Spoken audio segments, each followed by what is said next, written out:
बिस्मिल्लाहिर्रहमानुर्रहीम।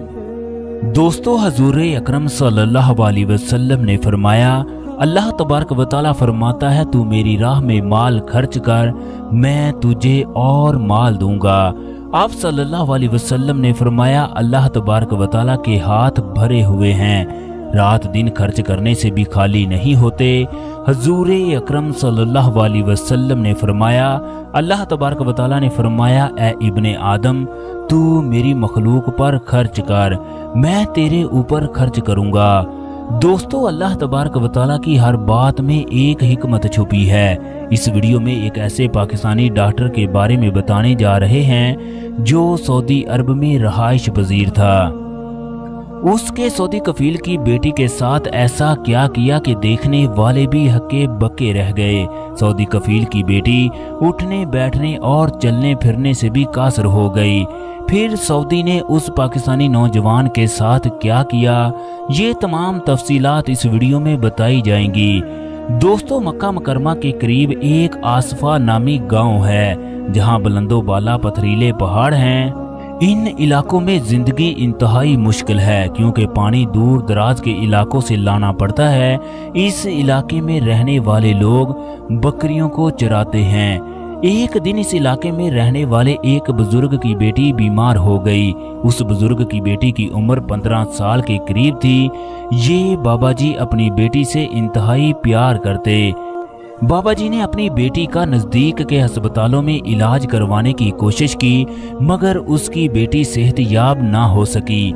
बाबा जी अपनी बेटी के बारे में इंतहाई फिक्रमंद थे। चनाचे वो अपनी बेटी को समर नामी कस्बे में ले गए, जहां पर एक छोटा सा अस्पताल था। डॉक्टर ने उस आदमी को मक्का में इलाज करवाने का कहा कि अपनी बेटी को मक्का में ले जाओ, वहां पर इसका इलाज फ्री में हो जाएगा। अब उस आदमी ने अपनी कुछ बकरियां फरोख्त की और एक लंबा सफर तय करने के बाद वो और उसकी बेटी मक्का के एक बड़े हॉस्पिटल में पहुंच गए। वो दोनों बाप बेटी लंबा सफर तय करने की वजह से थक चुके थे। चनाचे वो कुछ देर आराम करने के लिए एक बेंच पर बैठ गए। इतने में जीएमसी पर एक खूबसूरत नौजवान आया। उसने बाबा जी और उसकी बेटी को एक बेंच पर बैठे देखा। उसने बाबा जी को कहा कि मैं डॉक्टर हूँ, आप कहाँ से आए हो? वो बताने लगा, मैं आसफा नामी कस्बे से आया हूँ। इस तरह करके मेरी बेटी बहुत बीमार रहती है। चनाचे डॉक्टर ने उस आदमी का शनाख्ती कार्ड देखा, जिस पर उसका नाम सुलेमान बिन साम था। चनाचे डॉक्टर ने शनाख्ती कार्ड बाबा जी को वापस किया। उनको कहने लगा, आप लोग मेरे साथ आओ। वो इन लोगों को अपने कमरे में ले गया। फिर इसने मोबाइल पर राब्ता किया। देखते ही देखते अस्पताल के तमाम डॉक्टर इकट्ठे हो गए। इन्होंने बच्ची को एक व्हील चेयर पर बैठाया। फिर डॉक्टर साहब रिसेप्शन पर गए तो वो तमाम लोग खड़े होकर उसका इस्तकबाल करने लगे। ऐसा लगता था ये तमाम अस्पताल उसकी मलकियत है। बच्ची को उन लोगों ने इमरजेंसी वार्ड में दाखिल कर लिया। कोई उसका ब्लड टेस्ट कर रहा था तो कोई उसके एक्सरे कर रहा था।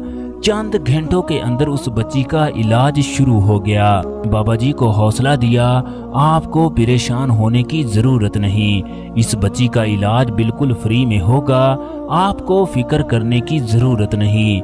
चनाचे अगले दिन उस बच्ची का ऑपरेशन हुआ। शाम तक बाबा जी को मुबारकबाद मिल गई कि आपकी बेटी का ऑपरेशन कामयाब हो चुका है। डॉक्टर साहब हर रोज उनके पास आकर उन्हें फल और उनकी खैरियत दरियाफत करते। बाबा जी डॉक्टर साहब की मेहमान नवाजी पर इंतहाई हैरान थे कि इतना बड़ा डॉक्टर होने के बावजूद भी हमारी खिदमत किस वजह से कर रहा है, मेरा इस डॉक्टर के साथ क्या ताल्लुक है। बाबा जी हर वक्त डॉक्टर का शुक्रिया अदा करते। 5 दिन के बाद अस्पताल वालों ने इन्हें फार्ग कर दिया। बाबा जी को कहने लगे कि अब तुम अपनी बच्ची को ले जा सकते हो, लेकिन 1 हफ्ते के बाद हम दोबारा इसका टेस्ट करेंगे।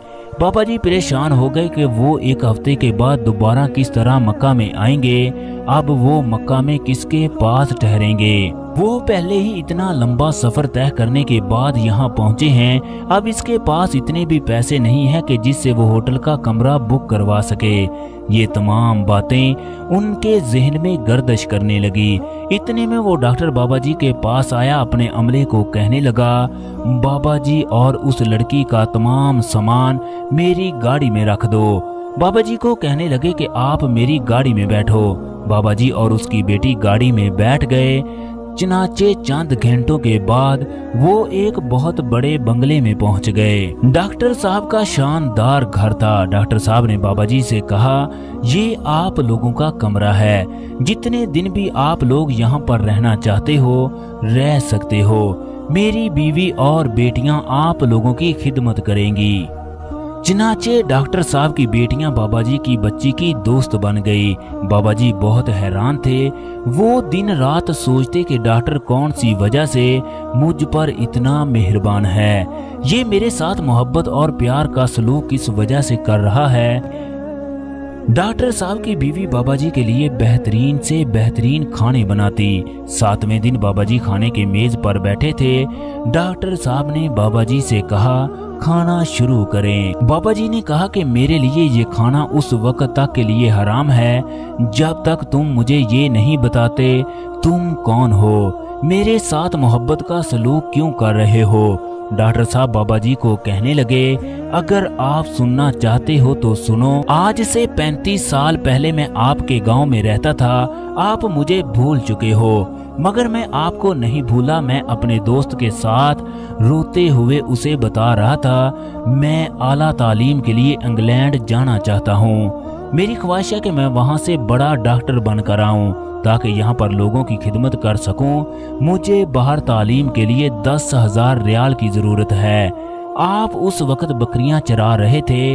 आपने हम लोगों की गुफ्तगू सुन ली। मैं अपने दोस्त को ये भी बता रहा था कि मेरा वालिद इंतहाई गरीब है। उस वक्त बाबा जी आप हमारे पास आए। आपने कहा, बेटा परेशान होने की ज़रूरत नहीं है, तुम इस तरह करना, कल मेरे घर आ जाना, तुम्हें 10,000 रियाल मिल जाएंगे। मैं अगले दिन आपके बताए हुए पते पर पहुंच गया।